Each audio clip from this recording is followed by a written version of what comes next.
तीर्थंकर महावीर विश्वविद्यालय मुरादाबाद के पावन प्रांगण में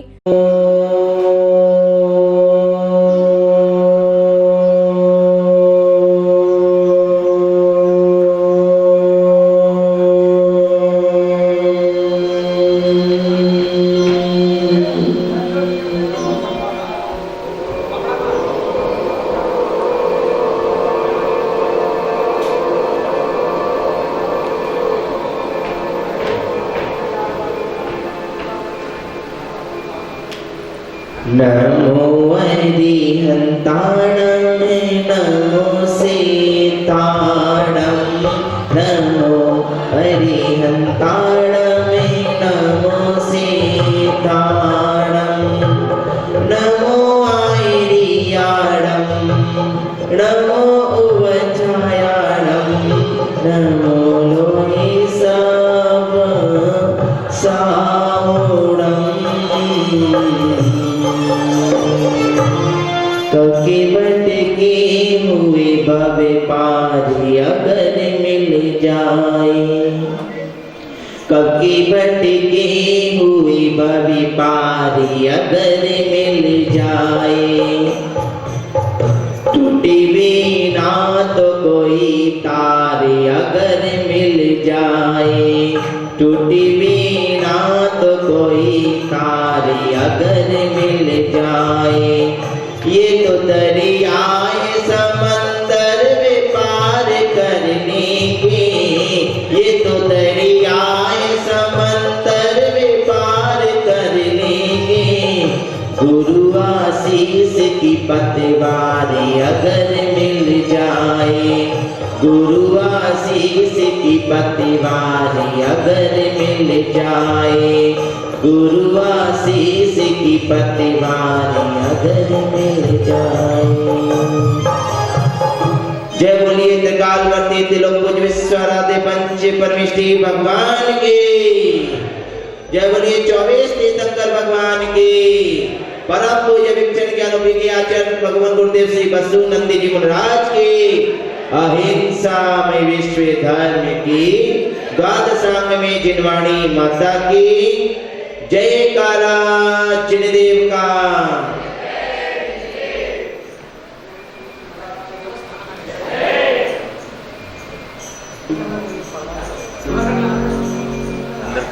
धर्म स्नेही सत्श्रद्धालु अंतरंग में निर्मल परिणाम का सौरभ एवं निर्मल परिणामों की निर्झरी को अंतरंग में समाहित करने वाले जिनेंद्र भगवान के अनन्य उपासक, जिनवाणी के आराधक, निर्गत गुरुओं के चरणों के चंचरी, जिन शासन के अनमोल रतन,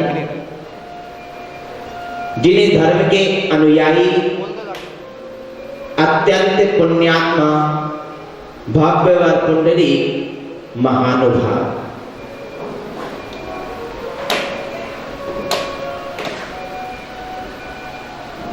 समय का प्रहरी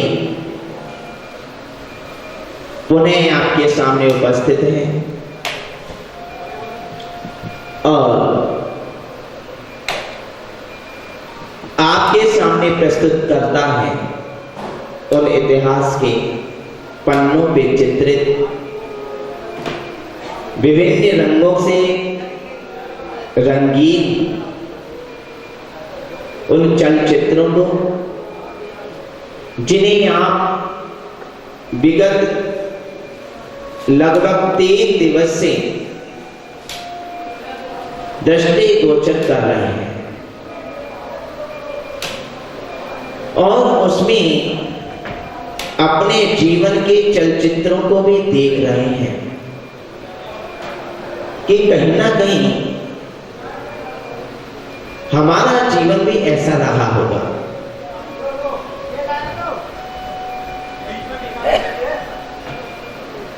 महारानी विशालाक्षी,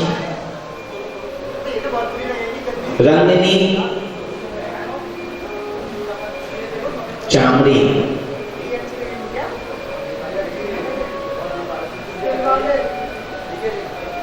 तीनों महीनों से निकल चुकी हैं अवंती देश की ओर।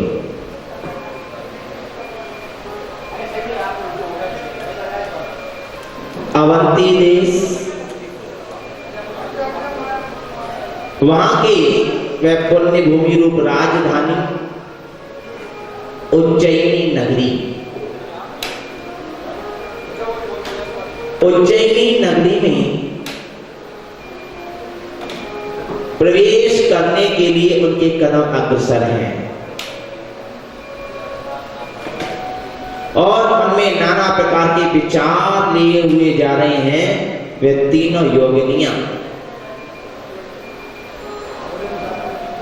अब महारानी तो नहीं रही, क्योंकि उनकी बाह्य चेष्टा, वचनालाप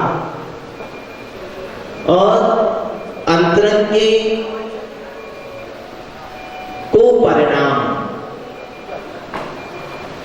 उन्हें उच्चता से नीचता की ओर ला रहे हैं और व्यक्ति अपने इन मन, वाणी और काया के प्रवृत्ति से ही उच्च स्तर को प्राप्त करता है और इन्हीं तीनों के माध्यम से निम्न स्तर को भी प्राप्त करता है। जो सीढ़ियां हमें ऊपर ले जाने वाली होती हैं, वही सीढ़ियां हमें नीचे भी ले जाती हैं। दोनों में अपेक्षाएं हैं हमारे गमन करने की दृष्टि। जहां दृष्टि है वहां हमारे कदम गतिशील हो जाते हैं। उन तीनों जोगनियों की दृष्टि भी नीचे की ओर है, इसलिए उनकी गति भी नीचे ही होती जा रही है। राज सिंहासन से उतर के उन बंजारों की गलियों में वे तीनों जोगनियां अपना कर्तव्य दिखाते हुए आगे जा रही हैं। मन में भाव उठ रहे हैं, हम उज्जैनी नरेश के दरबार में जाएंगे और वहां जाकर के नाना प्रकार के कर्तव्य दिखाएंगे। और हमने सुना है उज्जैनी नरेश बड़ा दानी है, सभी का ख्याल रखता है और शरणागत को बाहर से आए हुए व्यक्तियों का तो विशेष।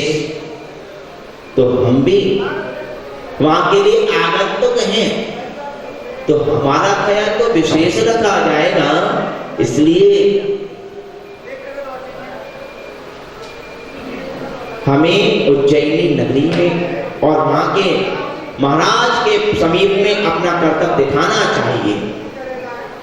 ठीक है, रात्रि जंगल में व्यतीत की और प्रातः काल होते ही उनके कदम उज्जैनी नरेश के दरबार की ओर बढ़ने लगे। बढ़ते बढ़ते जैसे ही नगर में प्रवेश किया, सूर्य उदित हो चुका था।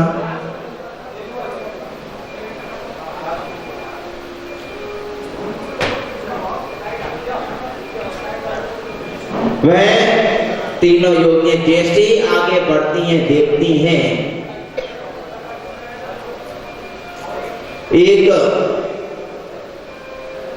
धर्माचार्य नाम के दिगंबर, साक्षात जिन मुद्रा को धारण करने वाले दिगंबर मुनिराज सामने से आहार की मुद्रा लिए हुए सिंहचर्या करते हुए आगे बढ़ते आ रहे हैं। वह मुद्रा मानो साक्षात मोक्ष मार्ग का उपदेश दे रही थी। वह मुनिराज मौन थे, किंतु जिन मुद्रा अपने आप में उपदेश देती है, यही तुम्हारा स्वभाव है। प्रकृति में रहना तुम्हारा स्वभाव है, विकृति में रहना तुम्हारा स्वभाव नहीं है, इसलिए दे रही है उपदेश। वह मुद्रा अवाप विसर्गा कपुसा निरूपयन्तम मोक्ष मार्ग में, वह साक्षात मोक्ष मार्ग ही है। यह दिगंबर भेष अन्य कोई मोक्ष मार्ग नहीं हो सकता। नग्गो ही मोक्ष मग्गो शेषा मग गया सब्बे, अर्थात यह दिगंबर भेष, यह नग्न अवस्था ही साक्षात मोक्ष का मार्ग है। अन्य सभी अवस्थाएं तो उन मार्ग हैं संसार में भ्रमण कराने वाली हैं। किंतु क्या कभी जोंक गाय के स्तन से लग करके उसका दुग्धपान कर पाएगी? नहीं कर पाएगी। वह बछड़ा ही हो सकता है, गाय ही हो सकती है, गाय का बच्चा ही हो सकता है जो गाय के स्तन से लग करके उसका दुग्धपान करे, किंतु जोंक वहां बैठ करके उसके रक्त का ही सेवन करती है। वह मिथ्या दृष्टि पापी जीव उस जोंक की तरह से होता है जो धर्म स्थान पर पहुंच करके भी निंदा को ग्रहण कर करके आता है, बुराइयों को ग्रहण करके आता है। किंतु सम्यक दृष्टि धर्मात्मा यदि गलत स्थान पर पहुंच भी गया तो वहां से भी गुण को ग्रहण करके ले आता है। वह तीनों जोगनियां उनको देख करके निर्मल परिणाम तो नहीं रख पाई, किंतु जोंक की तरह से उनके समीप पहुंच गई और उनके ऊपर उपसर्ग रूप कटु वचनों का प्रयोग करने लगी। हे नग्न, तो हमारे रास्ते में क्यों आ गया? हमारा तो अपशगुन हो गया। हम तो महाराज के दरबार में जा रही थी, तुम्हारी वजह से अब हमारा काम बिगड़ जाएगा, हमें कुछ भी नहीं मिलेगा। मुनिराज मौन खड़े रहे, कुछ नहीं बोले, क्योंकि मुनिराज का तो एक ही चिंतन चलता है, संसार बदलता रहता है तो समभाव में रहना। संसार की गतिविधियां तो अनादिकाल से चल रही हैं, चलती रहेंगी, आगे भी चलेंगी, कि तू इस भाव में यदि तू बह गया तो तू भी संसार के गर्त में बह करके चला जाएगा, और यदि तू संभाव में खड़ा रहा संसार तो आगे बढ़ जाएगा और तू तटस्थ होकर के सिद्धत्व को प्राप्त कर लेगा। अपशब्दों की बौछार, अपशब्दों की वर्षा वे निरंतर करते जा रही है। मुनिराज ने उपसर्ग मान करके, अंतराय मान करके मुद्रा को छोड़ दिया, आहार जल का परित्याग कर दिया, जंगल की ओर गमन कर दिया। तीनों जोगियां कहने लगी, अभी तो दिन है, सभी का आना जाना है, हम रात्रि में देखेंगे, तुमने हमारा अपशगुन किया है।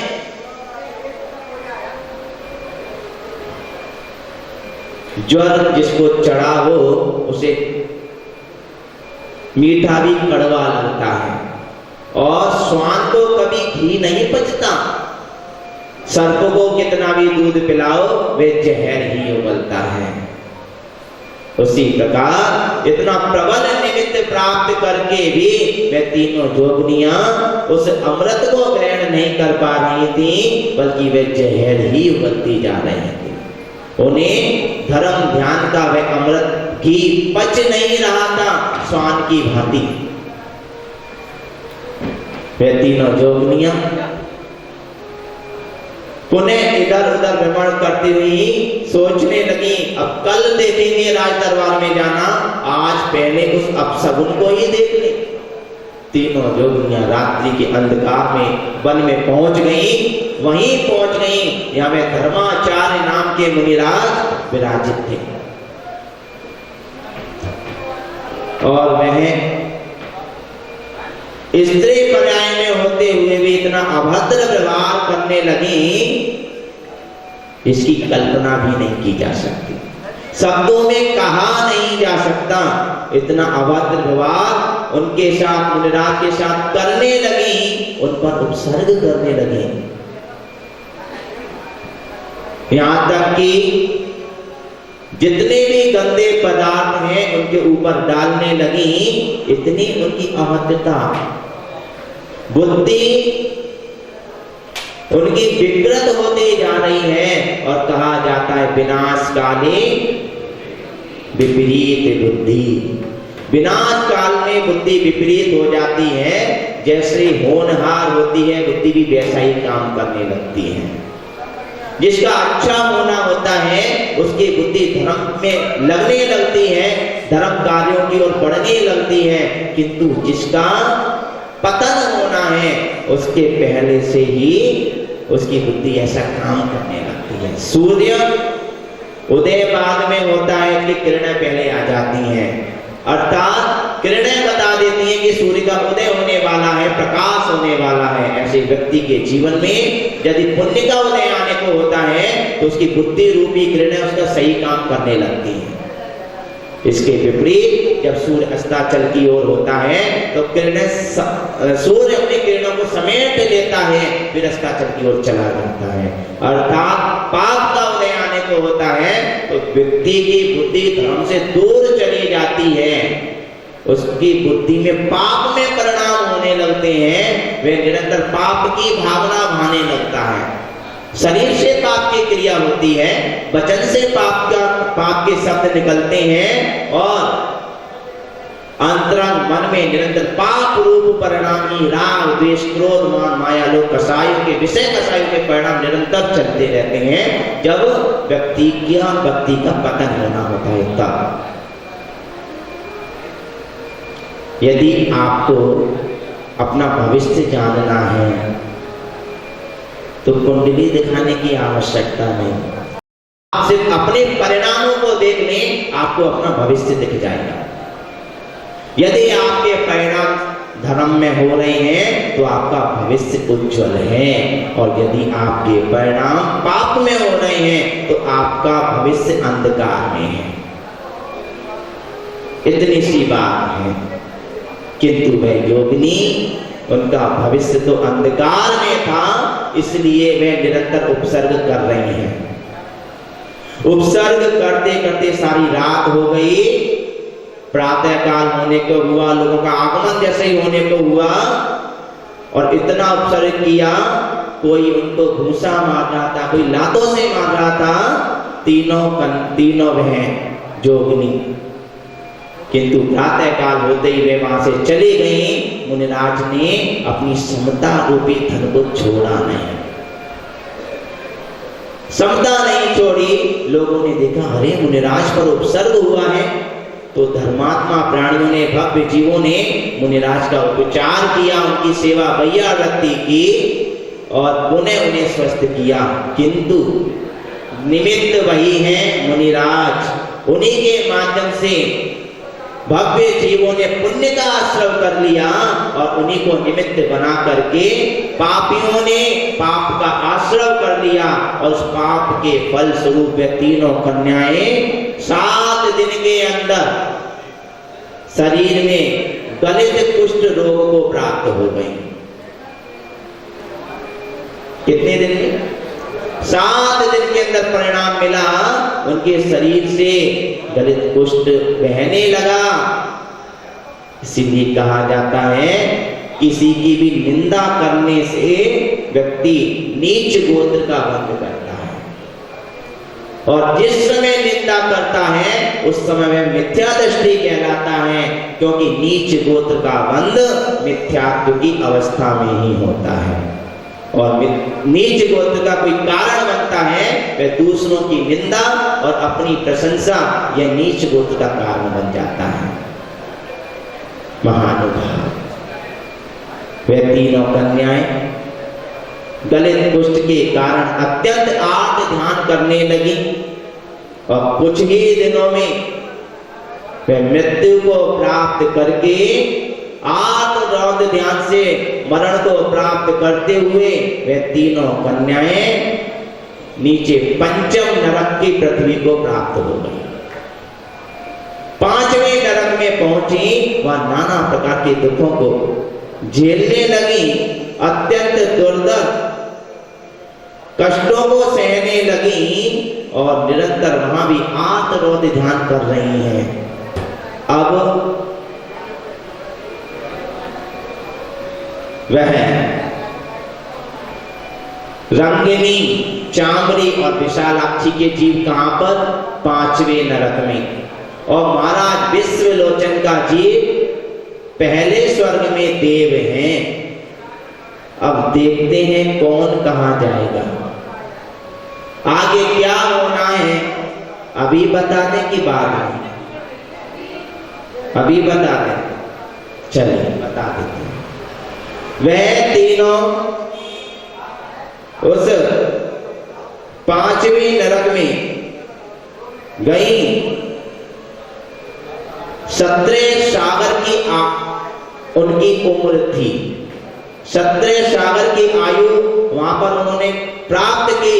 17 सागर तक वे वहां निरंतर नाना प्रकार के दुखों को सहन करती रही।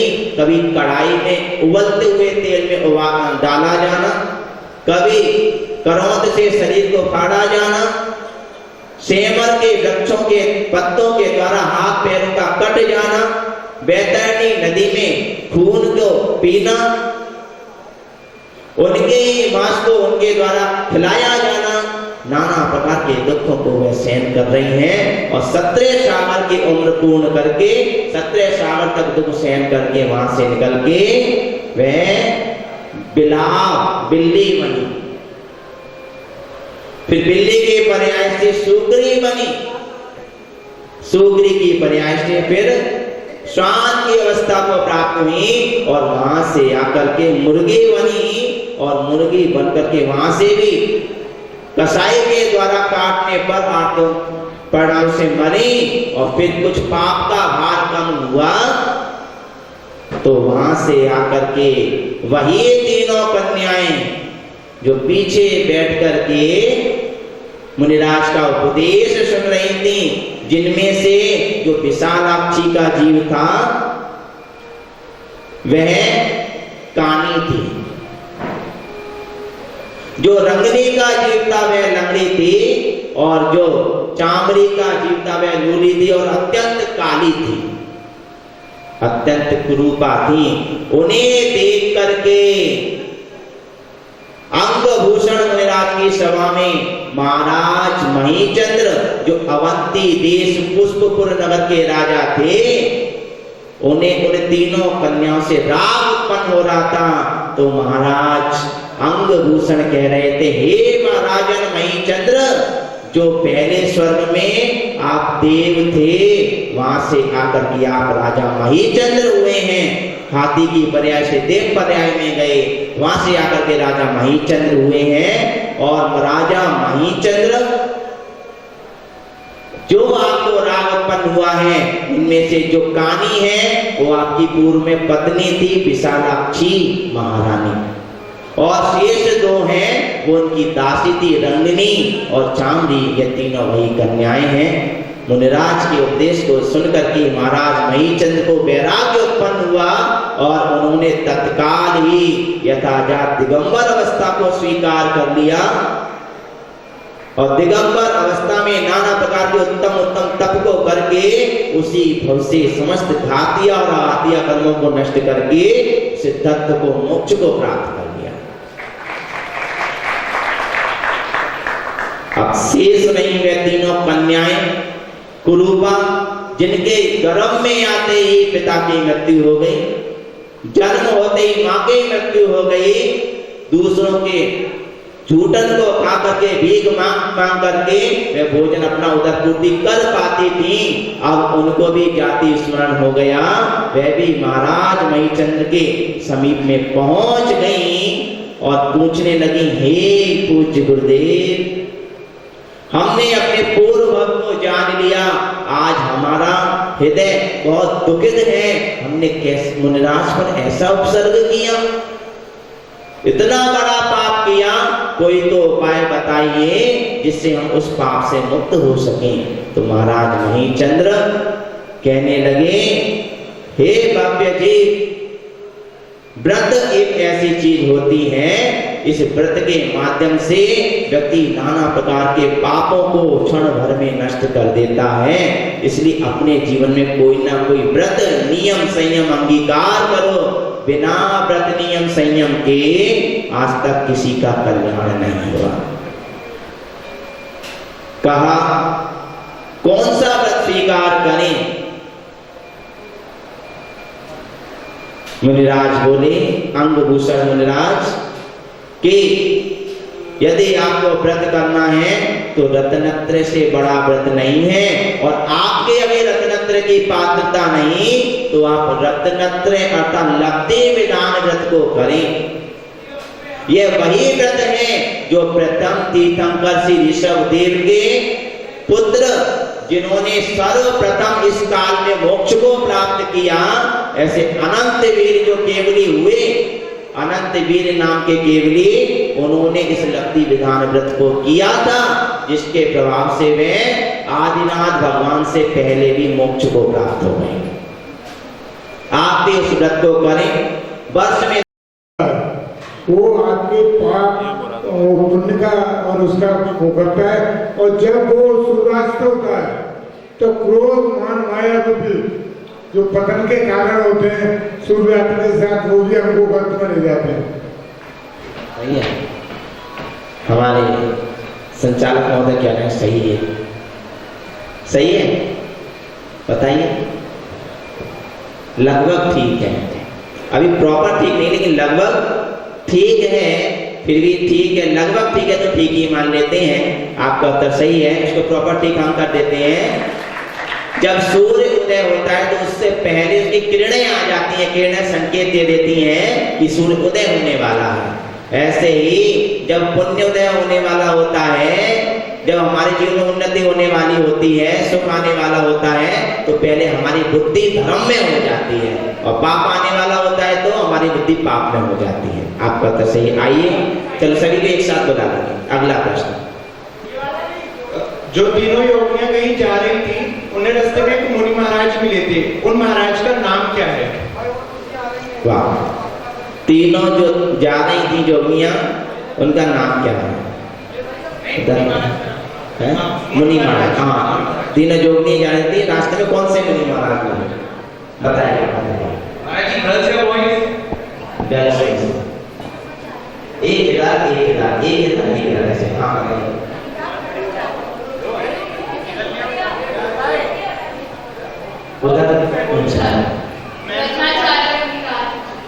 उधर पूछना था।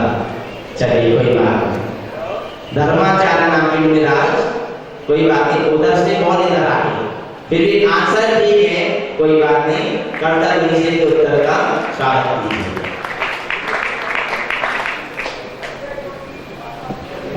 हाँ नेक्स्ट, जो योगियों को जो योगियों ने महाराजों ने अवसर किया था, उसका फल उन्हें कितने दिन में मिल गया था, क्या मिला? ये तो सबको पता है, पूछना किसी से भी पूछना।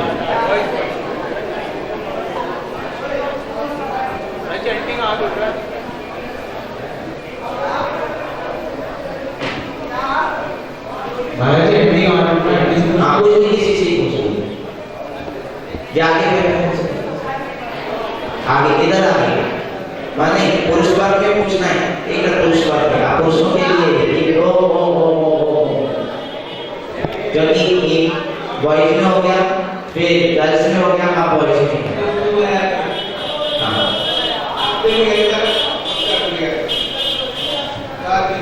क्या मिला था?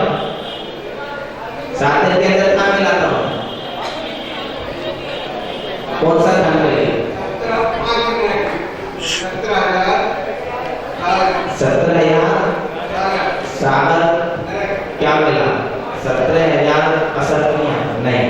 आपका उत्तर बिल्कुल सही नहीं है। और कोई पूछ लो, किसी से पूछ लो। हाँ चुप है। गुरुवर के जन्म बार-बार नमस्ते चलने की जन्म में छामी उन तीनों के लिए 7 दिन के अंदर उसका फल मिल चुका था, और फल स्वरूप उनको 17,000 सागर की 5 लड़की की आयु मिली थी, और उसके साथ ही अब नहीं पिता 7 दिनों में क्या मिला था उन्हें 7 दिनों में क्या मिला? और कोई रोक ना तो कैसे? नमो महाराज जी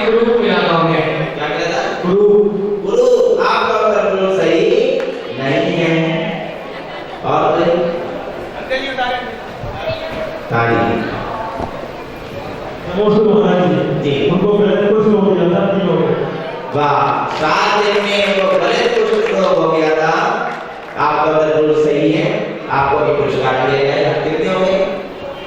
3 हो गए। आपका जो तीनों योगियां थी उनको मृत्यु के बाद कौन कौन सी प्रयाएं कही हैं कर्म से? गर्ल्स के बॉयज? वाह, गर्ल्स देखो उनको छोड़ देते हैं, दोबारा पूछेंगे। अच्छा, प्रश्न लिखिए, लिखते हैं, समझ सकते हैं। वो क्रम से बिल्ली बनी, सूकरी बनी, स्वान बनी और फिर मुर्गी बनी और उसके बाद फिर नरक रूपा बनी। एक रह गया, नहीं, पहले बिल्ली, सूकरी, स्वान, मुर्गी। जोगनी के बाद क्या बना? योगिनी के बाद जो नरक में रहती। कौन से नरक में? 5वें नरक में रहती, 17 साल की आयु। 17 साल। 17 साल की आयु होती जी। उसके बाद बिल्ली बनी, फिर सूकरी, फिर स्वान और फिर मुर्गी बनी और उसके बाद नरक फिर रूपा बनी। और रूपा में जो रानी थी वो क्या कहते हैं, रानी बनी थी, रानी बनी थी और जो चांदनी थी वो काली बनी थी। वाह, आपका उत्तर बिल्कुल सही है। आपको भी पुरस्कार दिया जाता है, सभी भी एक साथ मिलेगा। हाँ, 4 हो गए, 4 हो गए। एक अलग से पूछ ले, है ना? वैसे सबको पता होगा, यहाँ तक है, सरल सा ही है।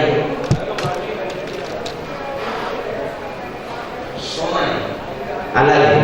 आपको बताना है मरी हुई नाग नागिन को नमोकार महामंत्र किसने सुनाया? रवि सर का आता है, ध्यान उठा दे। हैं? रवि सर आते ही हाथ उठाने लगे। अरे वाह, कुछ देखेंगे जैसे हम कुछ देखेंगे नहीं तो अच्छा पहले बता, जिन्होंने अभी तक नहीं बताया। हाँ, इधर इससे पूछ लो, इधर पूछ लो। हाँ, बता।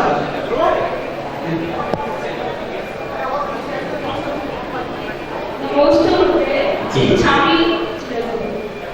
मरे हुए नाग को नमकार मंत्र जब पार्श्वनाथ भगवान ने सुनाया था, मतलब तो वो मोक्ष से पहले सुनाया। आपका उत्तर बिल्कुल सही नहीं है।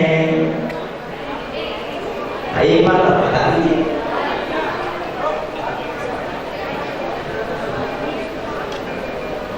हाँ, और कोई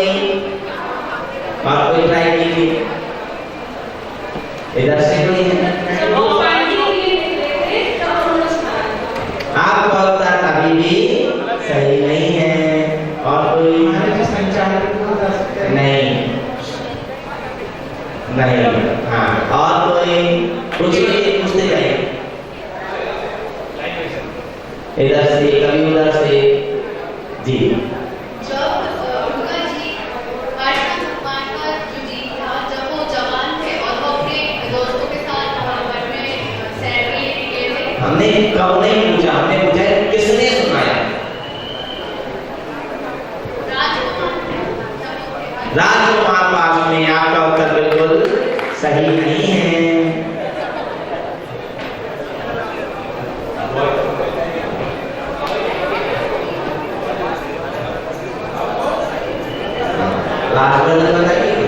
नमोस्तु महाराज जी।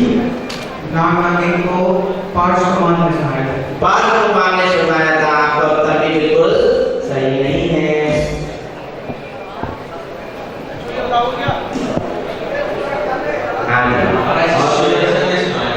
किसने?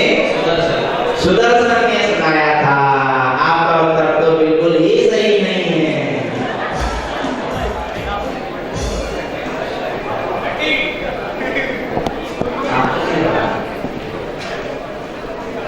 हाँ, कौन बताएगा?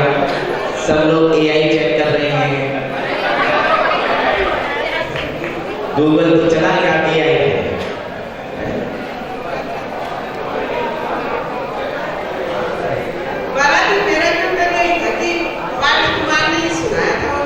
हाँ, हमारे ख्याल से भी ऐसा नहीं लग रहा, लेकिन ऐसा नहीं लग रहा उन्होंने सुनाया।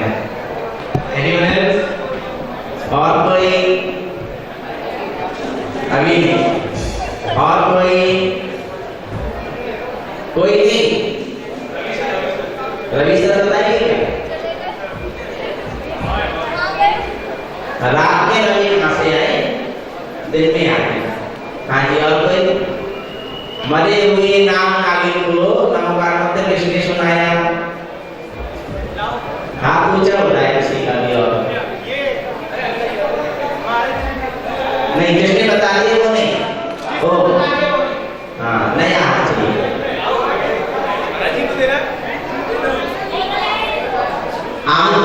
नमोस्तु महाराज जी, मरे हुए नाम आगे को तिथि सुनाया। आपका उत्तर सही है क्या? सही है पक्का? आपका उत्तर बिल्कुल सही है। मरे हुए नाम किसी ने नहीं सुनाया। जब मरे नहीं तो उसे कैसे सुनाया? मरे हुए को नहीं सुना, मरे हुए को सुनाने से फायदा है। समझ में आएगा? और सभी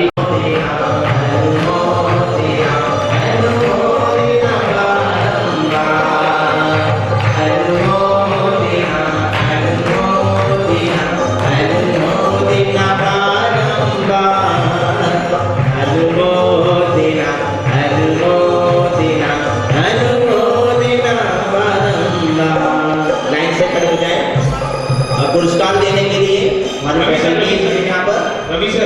रवि सर हैं, और भी कोई है फैकल्टी में? सामने आके लग जाता है। सीमा विपिन कुमार जैन साहब भी आए हैं।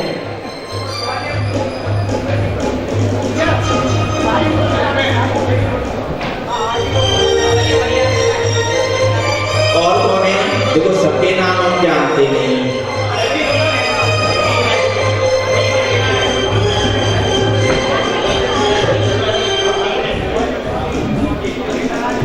तीन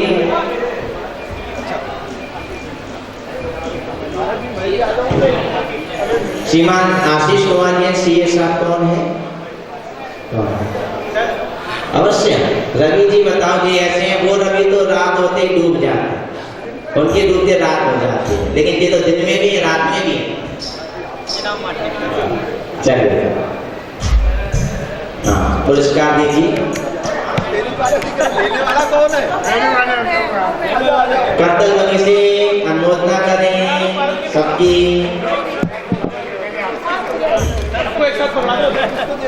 सभी एक साइड में कौन है? एक साइड उधर ही आ जाओ। सुनो बेटा, उस साइड में आ जाओ, उसी साइड में। महाराज जी को आने दो सर, महाराज जी को आने दो। इधर आ जाओ, इधर इधर सर, महाराज जी को आने दो। आपको वर्ल्ड कप दिया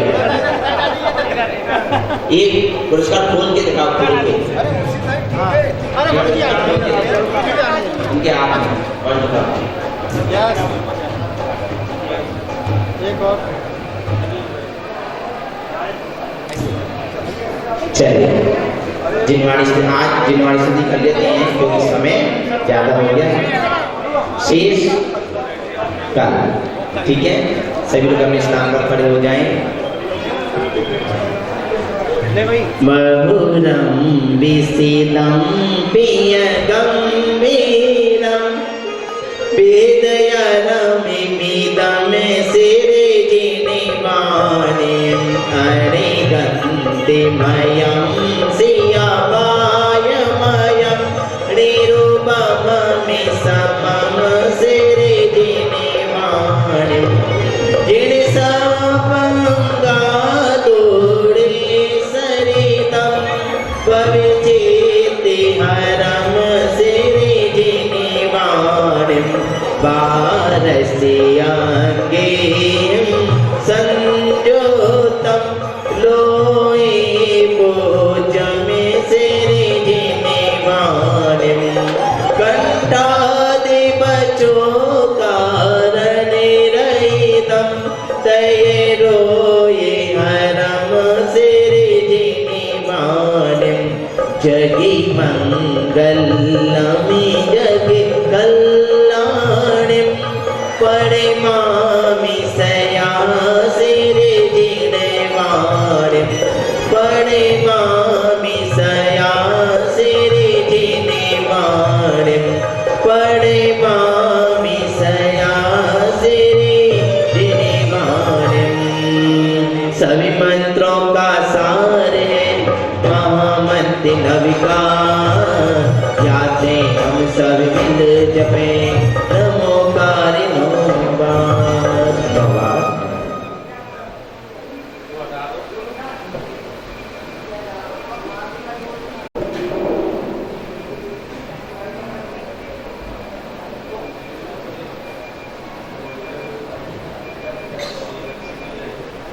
जय बोले द्वारस्थान में निर्वाणी माता की। सभी लोग दवासन से बैठ करके प्रभु परमात्मा का नमस्कार करेंगे।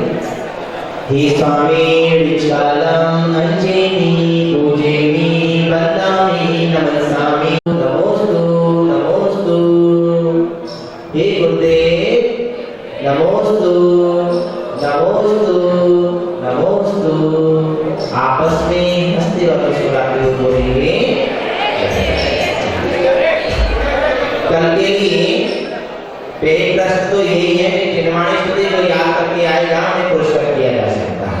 ठीक है, चलिए।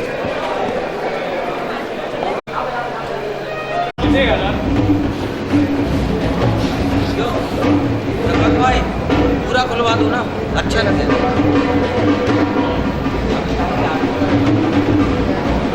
ठीक है, ठीक है।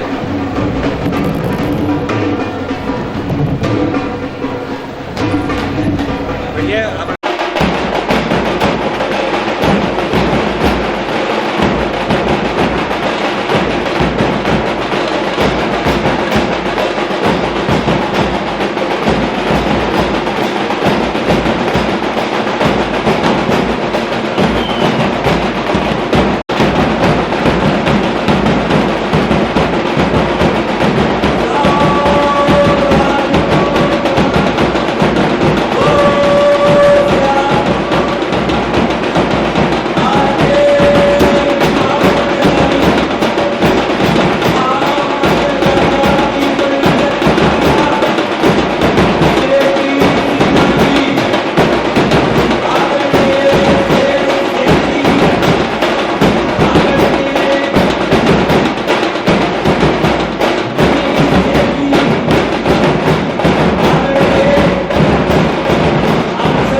चमत्कारी आरती के लिए सभी मंच के ऊपर न चढ़ने का प्रयास करें। यहीं से नीचे से बहुत भक्ति भाव के साथ हम और आप सभी आरती करेंगे। और प्रभु की आरती कभी भी बैठकर नहीं होती, जो भी कुर्सियों पर विराजमान है खड़े हो जाएंगे। यह देव शास्त्र गुरु की विनय हुआ करती है, जैसा हम प्रभु के समक्ष अपना विवेक रखेंगे, प्रभु पे उतना ही विवेक देंगे। चलते हैं लोकेश भाई, आरती प्रारंभ करते हैं। जगमग दीप जलाए के करो आरतिया, अब के तो रख लीजियो या लाज आपके हाथ। पति के बहुत पावन किए सो गिनती कौन करे, अंजन से तारे प्रभु जय जय जितने हो जय जय जय जितने। बोली देवालय देव श्री आदिनाथ भगवान की, बोली श्री शांतिनाथ भगवान की, बोली चैतन्य चमत्कारी श्री चिंतामणि पार्श्वनाथ भगवान की जयकारा। दोनों हाथों को ऊपर उठाकर लगाएं सभी लोग। बोली देवांश परमेश्वरी भगवान की, बोली टीएमयू वाले बाबा की।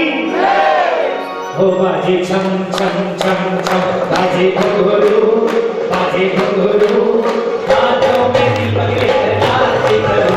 बाजे छम छम छम, चमा चमा बाजे घुंघरू बाजे घुंघरू, हाथों में दीपक लेकर आरती करो। बाजे छम छम छम, यह विधि मंगल आरती कीजिए, यह विधि मंगल आरती कीजिए। पंच परम पद भज सुख लीजिए, पंच परम पद सुख लीजिए। इसीलिए गाते आरती करो, मेरी आरती करो, रत्नों के दीपक लेकर आरती करो। बाजे छम छम छम, चमा चमा बाजे घुंघरू बाजे घुंघरू, हाथों में दीपक लेकर आरती करो। बाजे छम छम छम, जय हो।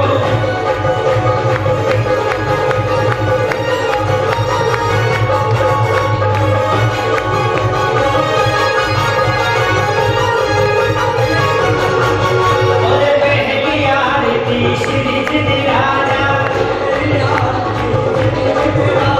भगवती पार उतार जिहाजा, भगवती पार उतार जिहाजा। पहली आरती श्री जिति राजा, आरती श्री जिति राजा, भगवती पार उतार जिहाजा, भगवती पार उतार जिहाजा। इसीलिए ना तेरी आरती करो, तेरी आरती करो, रत्नों के दीपक लेकर आरती करो। बाजे छम छम छम छम, बाजे घुंघरू बाजे घुंघरू, हाथों में दीपक लेकर आरती करो। बाजे छम छम छम।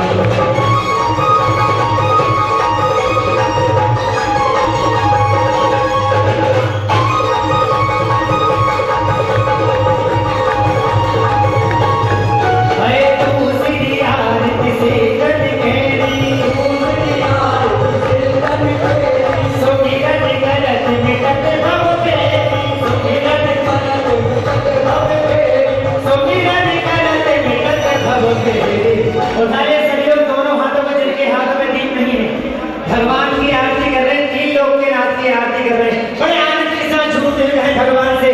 तेरा साचा है दरबार बाबा हो बाबा, तेरा साचा है दरबार बाबा, ओ तेरी हो रे जयकार बाबा हो बाबा, तेरी हो रे जयकार बाबा। अरे बाबा हो बाबा मेरे टीएमयू वाले बाबा, बाबा हो बाबा मेरे टीएमयू वाले बाबा, बाबा हो बाबा मेरे टीएमयू वाले बाबा, बाबा हो बाबा मेरे टीएमयू वाले बाबा। तेरा आजम लगा दरबार बाबा हो बाबा, तेरा आजम लगा दरबार। जय हो।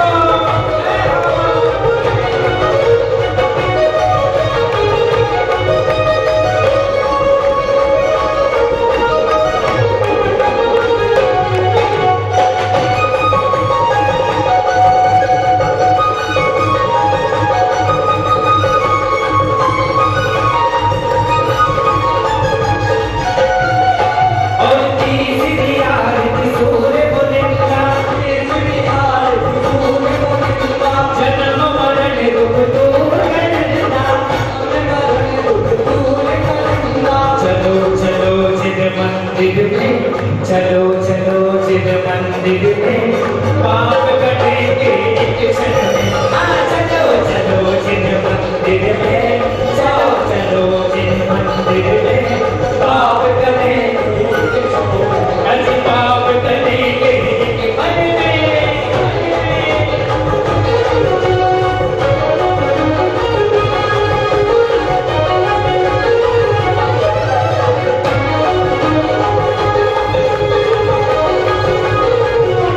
अरे हमें अभी अभी मालूम हुआ जिन समो शरण में भूल किया, हमें अभी अभी मालूम हुआ जिन समो शरण में।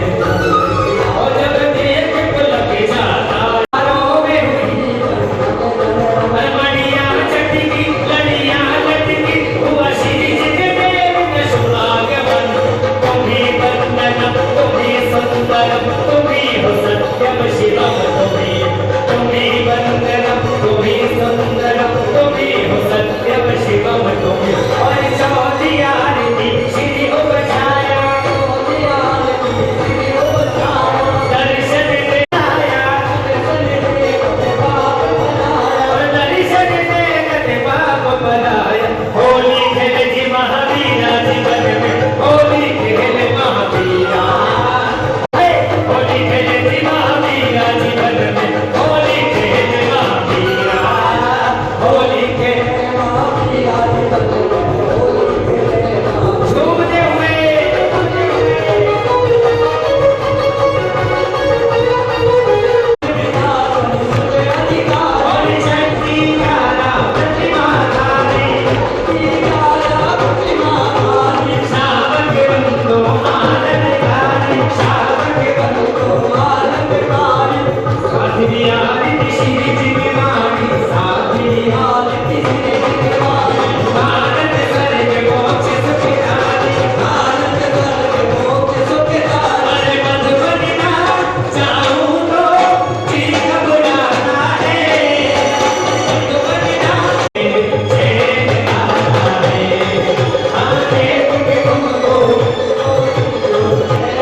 कुंदन प्रणाम हले मेरा बड़े बाबा को मेरा कुंदन प्रणाम हले रहियो हमारे मोहिले रहियो कुंदन गिरी के बड़े बाबा हमारे मोहिले रहियो कुंदन गिरी के बड़े बाबा अरे हमारे मोहिले रहियो कुंदन गिरी के बड़े बाबा अरे ऊंची पहाड़िया पे मंदिर बनो है ऊंची पहाड़िया पे मंदिर बनो अरे मंदिर में बाबा को आसन लगो है मंदिर में बाबा को आसन लगो अरे आसन पे बैठे बड़े बाबा आसन पे बैठे बड़े बाबा अरे बड़े बाबा गुटर मुझे वाले ओ मोरी नैया बचा ले बड़े बाबा मोरी नैया जय हो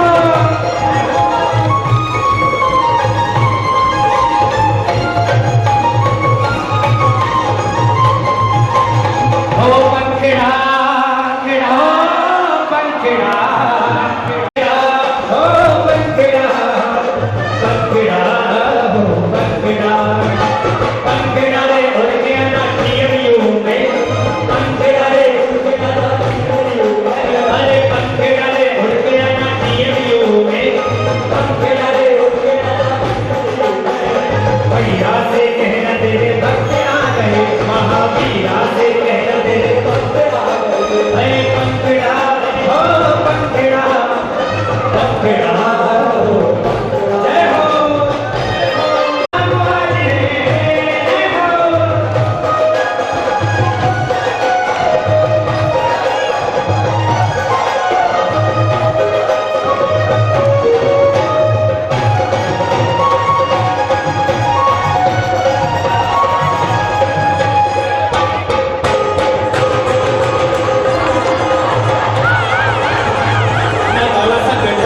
ढोल बाजे ढम ढम ढाए ढाए ढोल नगाड़ा संग ढोल बाजे ढम ढम ढाए ढाए ढोल नगाड़ा संग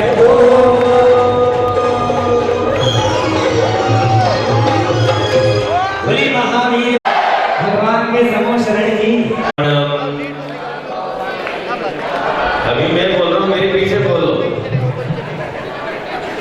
नमो हरिहंताणम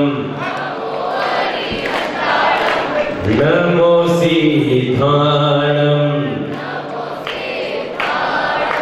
नमो आईरियाणम नमो उवचायाणम नमो लोए सवसाहुणम अब बोलिए सब अपने आप नमो हरिहंताणम नमो सिद्धाणम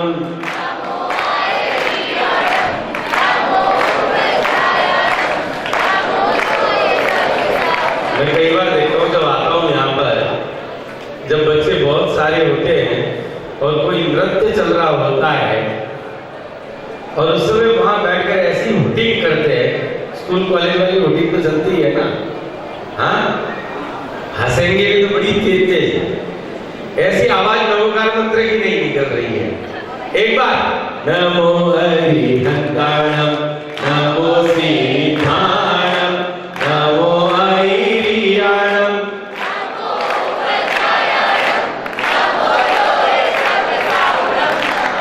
एसो पंच नमोकारो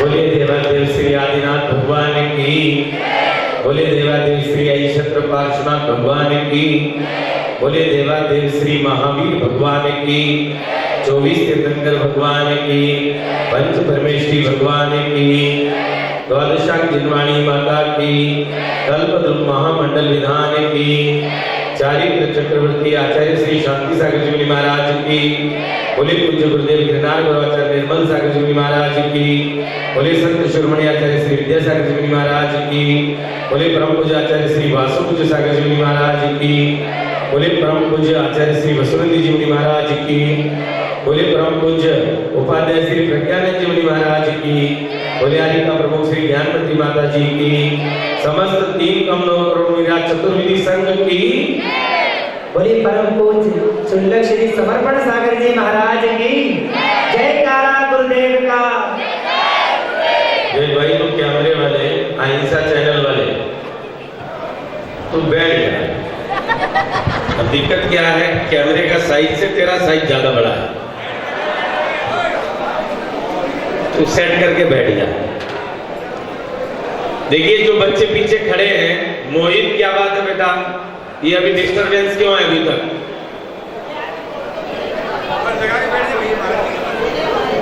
देखिए क्लास में वो बच्चे पीछे बैठते हैं जो बिल्कुल पढ़ने में डल होते हैं, जिन्हें इस बात का डर होता है कि मास्टर कुछ पूछ ना ले और उसका जवाब उसे आता ना हो। अब कौन कौन इसमें अच्छा पढ़ने वाला जरा हाथ ऊपर करे। अरे 2-4 ही है। चलिए बातें बंद कीजिए, बहुत अधिक समय आपका आज नहीं लेंगे, क्योंकि जिसकी आप सभी ने तैयारी की है और जिसके लिए आप लोग सभी यहाँ पर उपस्थित है, कुछ उसकी भी हम लोग थोड़ी बहुत चर्चा यहाँ पर करेंगे। लेकिन इस कल्पद्रुम आराधना महामंडल विधान की आराधना हम कर रहे थे और कल हम जानने का ये प्रयास भी कर रहे थे कि वह जो आराधक होता है, जो आराधना करने वाला व्यक्ति होता है, वह किस प्रकार से होता है। मैं 2 मिनट रोक दूं अपना, बिठा लो एक बार में, नहीं तो फिर मैं बिठाना भी जानता हूं।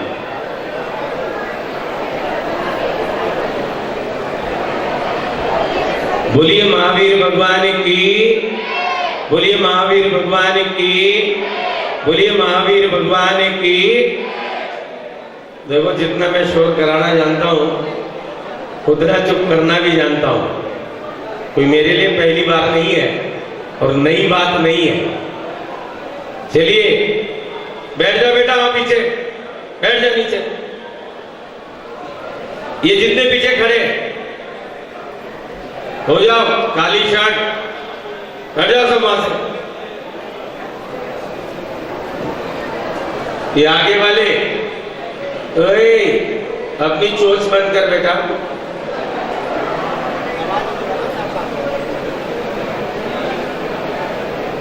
बोलिए महावीर भगवान की। इसमें नहीं आवाज आ रही तुम्हारी? आ रही है? बोलिए महावीर भगवान की, बोलिए महावीर भगवान की, बोलिए महावीर भगवान की। देखो राजीव आ जाए तो समझ लो तुम्हें हाथ ऊपर करने हैं। कैसे राजीव? बोलिए कल्पद्रुम महामंडल विधान की। देखो बेटा, मेरी आवाज भी बहुत दिनों से आजकल बहुत डिस्टरबेंस चल रही है, नहीं तो मैं बहुत कुछ चीजें तुम्हें समझा भी सकता हूं और सुना भी सकता हूं, लेकिन इस बात को ध्यान रखें, हम कल्पद्रुम महामंडल विधान की आराधना यहां पर कर रहे हैं। और मैंने आपसे कल परसों चर्चा की थी पात्रता की, कि योग्य पात्र होना आवश्यक है। आप लोग सब यहां पर पढ़ते हो, पढ़ने के बाद जब यहां से कहीं किसी कंपनी के लिए, जॉब के लिए कोई कंपनी आती है, वो क्या करती? सबसे पहले क्या करती? आपका इंटरव्यू लेती है और इंटरव्यू लेने के बाद में उसमें से वो चयन करती है। किस व्यक्ति का चयन करती है? किस व्यक्ति का चयन करती है? देखो ये आगे वाले चारों, नीली शर्ट, सफेद शर्ट, तुम्हारा बिल्कुल चयन नहीं हो पाएगा। बस हाथ में पानी लेके शराब देना बाकी है फिर मेरा।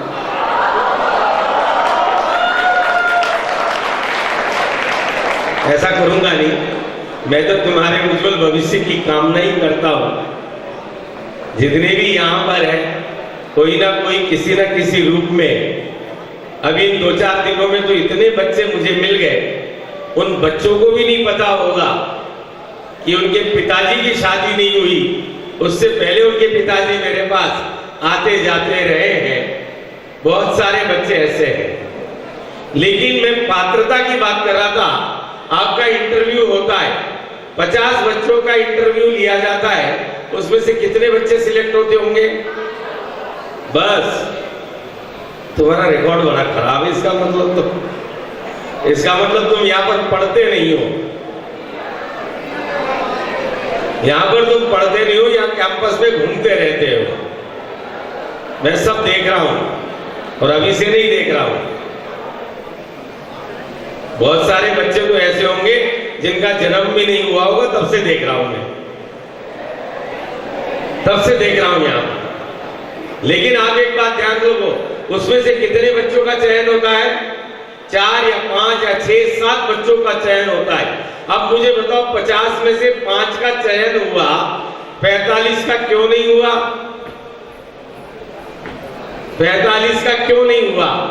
अभी भी बहुत बच्चे मेरे पास आते हैं कि महाराज जी कहीं कुछ नौकरी लग जाए, कहीं कुछ कंपनी ऐसी मिल जाए, सिलेक्ट नहीं हो पाया हूं। यहीं पर नहीं, और जगह भी आते। क्यों नहीं हो पाए? कि अभी जिस कंपनी ने तुम्हारा इंटरव्यू लिया, साक्षात्कार लिया, उस कंपनी के योग्य अभी तक आप क्या नहीं हुए। तुम बातें ही करते रह गए, लेकिन जब उसने पूछा उस समय तुम उसका उत्तर नहीं दे पाए।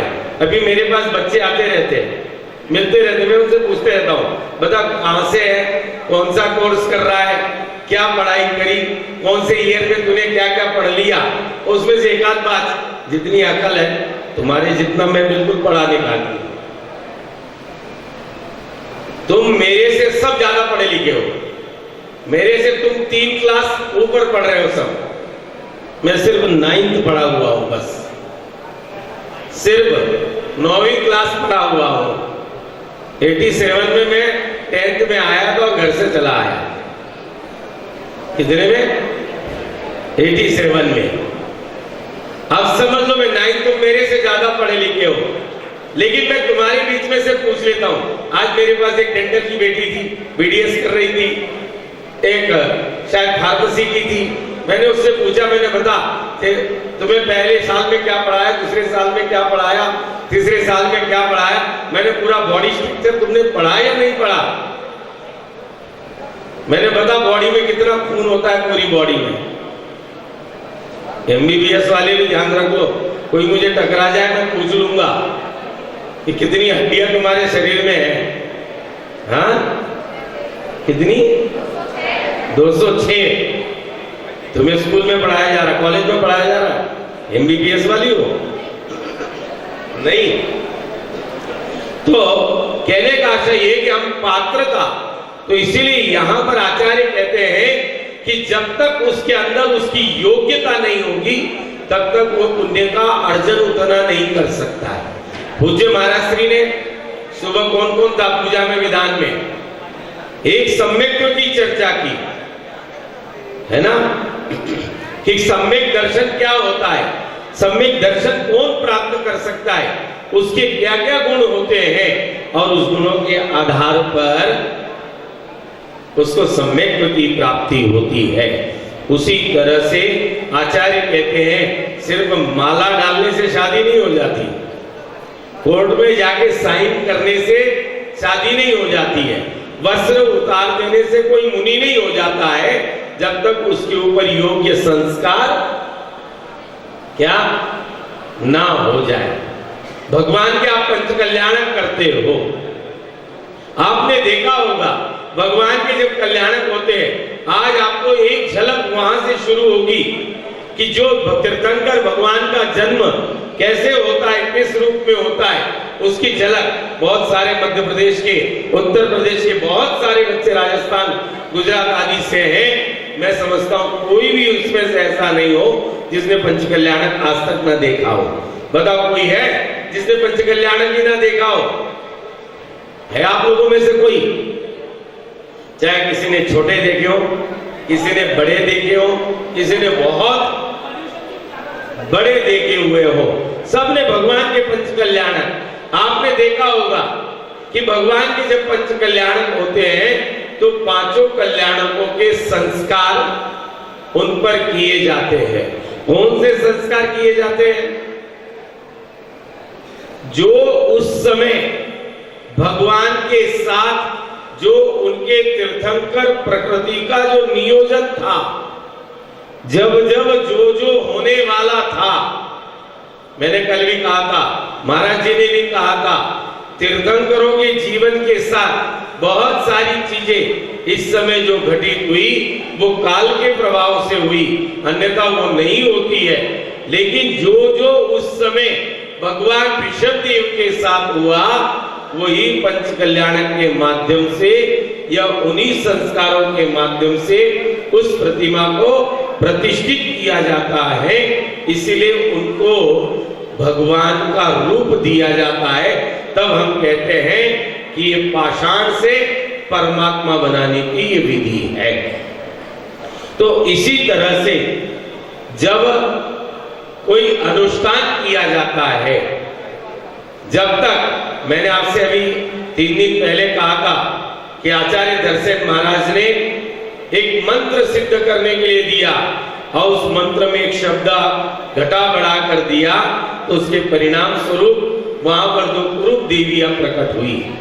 इसी तरह से जो पात्र बनता है ये बड़े पुण्यशाली सौभाग्यशाली होते हैं, जिनको ये सौभाग्य प्राप्त होता है। मैं आपसे पूछता हूं, आप में से कितने लोग यहाँ बैठे हैं? बहुत सारे बच्चों की शादी नहीं हुई इसलिए उनसे नहीं कहूंगा, लेकिन तब भी जिनकी शादी नहीं हुई मैं उनसे भी पूछता हूं कि बताओ, आपके नगर में, आपके आसपास, आपके नातेदार रिश्तेदारी में पंच कल्याणक हुए हों? कितनी लड़कियां ऐसी है जो अष्टकुमारिकाएं बनी होंगी? देखिए, इतने सारे में सिर्फ 8-10 हाथ ऊपर। कितने लड़के ऐसे हैं जो लोकांतिक देववंदे ने भगवान की पालकी उठाई हो? देखिए, वो भी 8-10 बच्चे बड़े मुश्किल से। कितने ऐसे बच्चे हैं जो बाल सखा बनकर भगवान के साथ क्रीड़ा करने का सौभाग्य प्राप्त किया? देखो, 1, 2, 3, 4, 5, 7, 10 इतने ही बच्चे हैं। अच्छा, जितने शादीशुदा बैठे हैं उनमें से बताओ कितने लोग हैं आपने सौदर महेंद्र बनकर भगवान के कल्याणक किए हो? एक हाथ ऊपर हुआ है बस, इतनी बड़ी सभा में। अच्छा, चलिए, आपके परिवार से आपके पिता, आपके दादा या ताऊ या चाचा, उनमें से बताओ कौन सौदर महेंद्र बना हुआ है? फिर भी देखिए 5, 7, 10, 15 हाथ ऊपर हुआ। लेकिन आप देखिए, इतने लोग हम यहां पर है, कितने लोग ऐसे हैं? बताओ, भगवान के माता पिता बनने का सौभाग्य किसके परिवार को प्राप्त हुआ है? क्या बात है, तेरे तो सभी पूरा ही पंच कल्याणक कर रखा है तेरे पापा ने। चलिए, बहुत अच्छी बात है। लेकिन आप देखिए, ये सौभाग्य के क्षण, ये सौभाग्य के क्षण हर किसी को प्राप्त। लेकिन आचार्य कहते, क्या हुआ कि आपने स्वयं पंच कल्याणक नहीं किया, आप प्रतिष्ठा कारक बनकर नहीं किया, कोई बात नहीं, आप यजमान बनकर किया, कोई बात नहीं। आचार्य कहते हैं कि जिसने भगवान के 5 कल्याणक देख लिए, क्या भगवान के 5 कल्याणक देख लिए, उसको भी उतना ही पुण्य प्राप्त हो रहा है। कितने परिवार है जिस परिवार ने पूर्ण मंदिर का निर्माण किया हो? 1, 2, 3, 4, 5 कहां है मुझे बता देना, मैं दर्शन करने आ जाऊंगा तुम्हारे। बहुत सुंदर, बहुत अच्छी बात है। एक बार इस परिवार के लिए ताली बजा दीजिए कि जिन्होंने पूर्ण मंदिर को बनाकर पंच कल्याण। कितने परिवार ऐसे यहाँ बच्चे बैठे हैं जिनके परिवार ने चाहे छोटी से छोटी मूर्ति हो किसी न किसी मंदिर में स्थापित की हो। उसमें तो देखो काफी कुछ हाथ ऊपर हो गए, बहुत अच्छी बात है। ये देखिए, इस तरह के सौभाग्य के क्षण हैं। लेकिन आचार्य कहते हैं सौभाग्यशाली बनने के लिए पात्रता का भी होना आवश्यक है। और उसी पात्रता की हम कल चर्चा कर रहे थे, जिसमें कहा था अंधे, लंगड़े, लूले, गूंगे, बहिरे तथा दरिद्री, अंगहीन या अंग अधिक हो नहीं विधान के पात्री।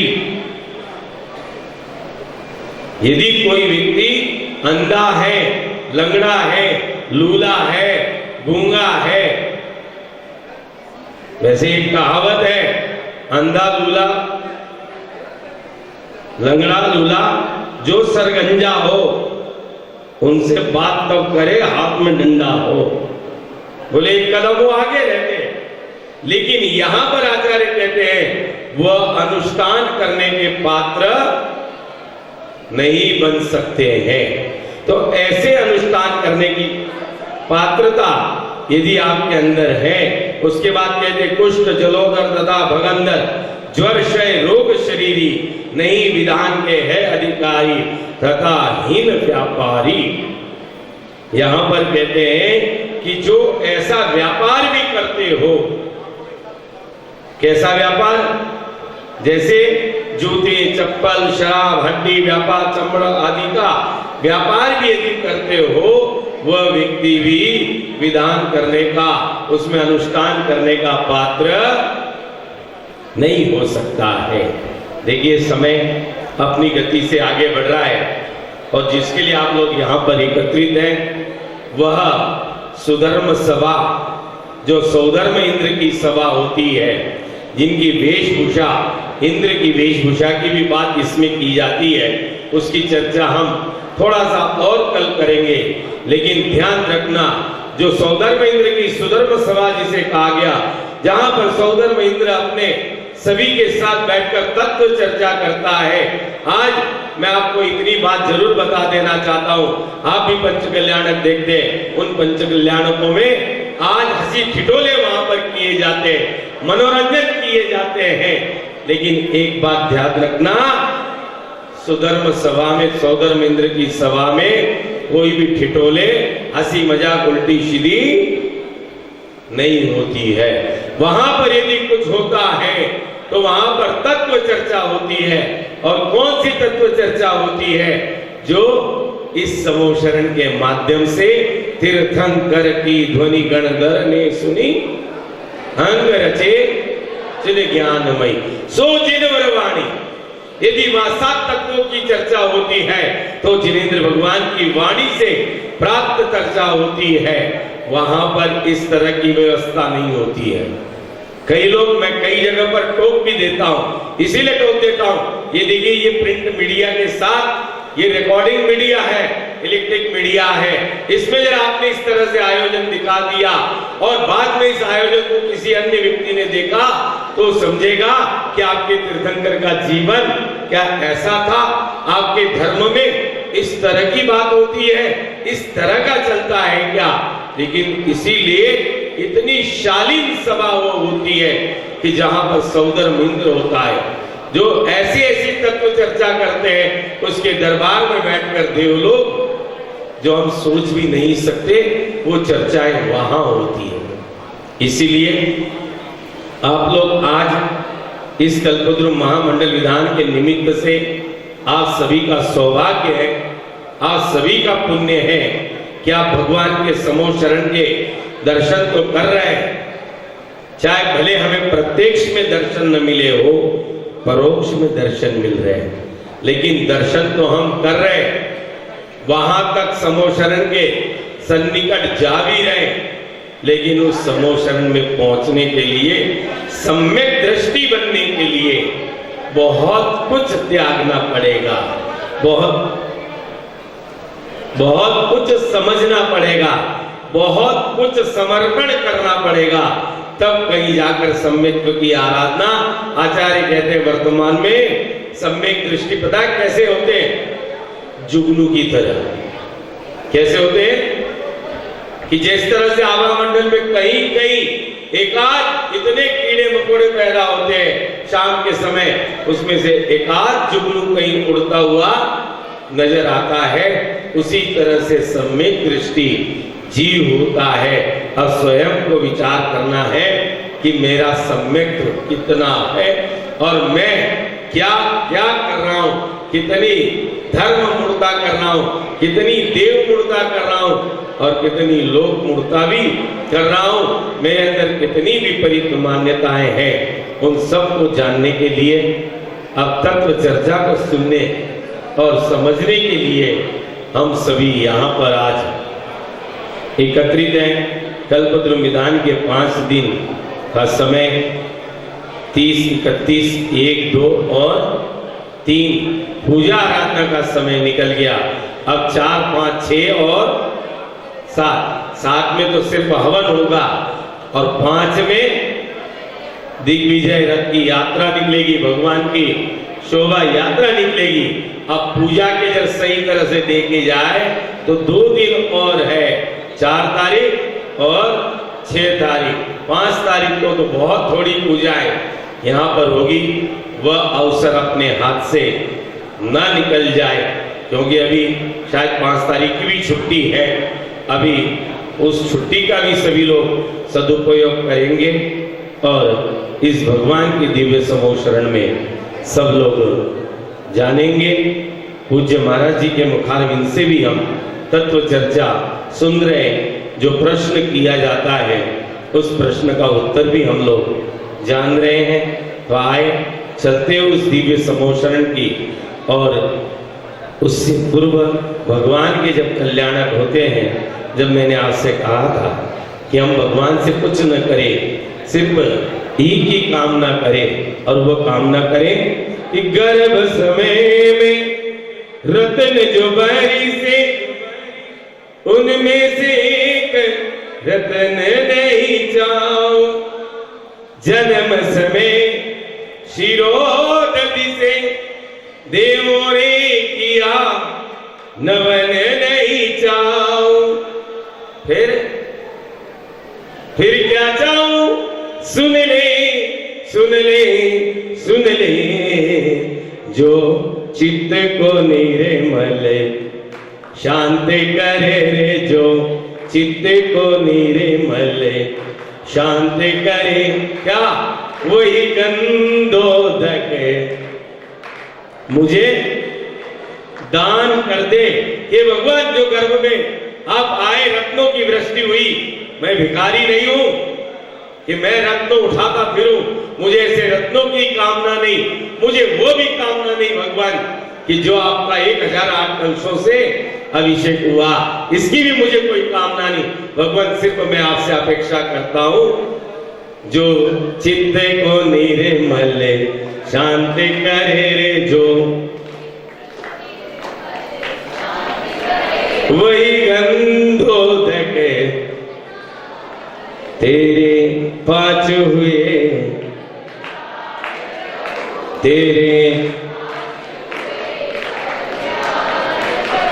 एक बार मेरा,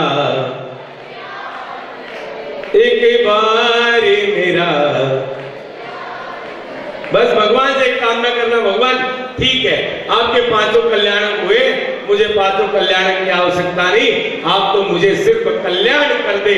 यानी कि कल्याण करने का मतलब मुझे भी केवल ज्ञान की प्राप्ति हो, मैं भी मुनि व्रत को धारण कर सकूं, मैं भी सारिका व्रत को धारण करके, मनुष्य पर्याय को प्राप्त करके, मुनि व्रत को धारण करके क्या करूं, केवल ज्ञान को प्राप्त करके आप जहां पर सिद्धशिला में विराजमान है उसी सिद्धशिला में मैं भी पहुंचूं।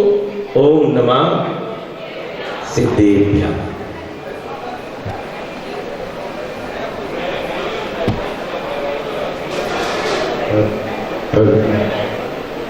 बोले द्वादश वाणी माता की। बच्चे लोग एक बात ध्यान रखना, अनाज मंडी होती है, अनाज मंडी, और अनाज मंडी में बहुत सारा चावल आता है, क्विंटलों टनों आता है, लेकिन तक इसकी तबीयत खराब क्यों हो रही भाई? उसमें क्विंटलों और टनों चावल आता है, लेकिन इसको भाई दूसरा तो भाई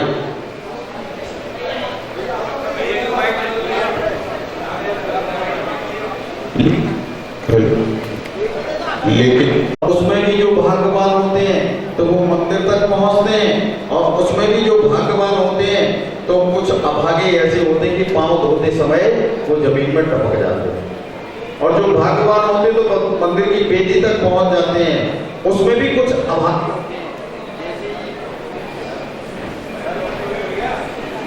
हेलो क्या हो गया?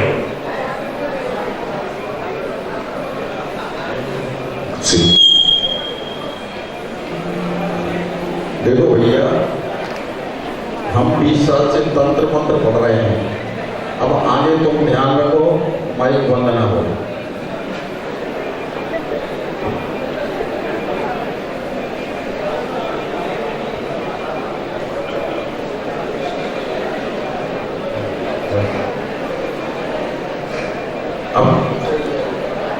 तो उसमें भी जो भाग्यवान होते हैं वो श्रावक के हाथों मंदिर की बेदी में चढ़ते हैं, और ध्यान रखना जो अभागे होते हैं वो कुछ तो के हाथों में चिपक जाते हैं, और वो क्या करता है, उनको छड़ा देता है।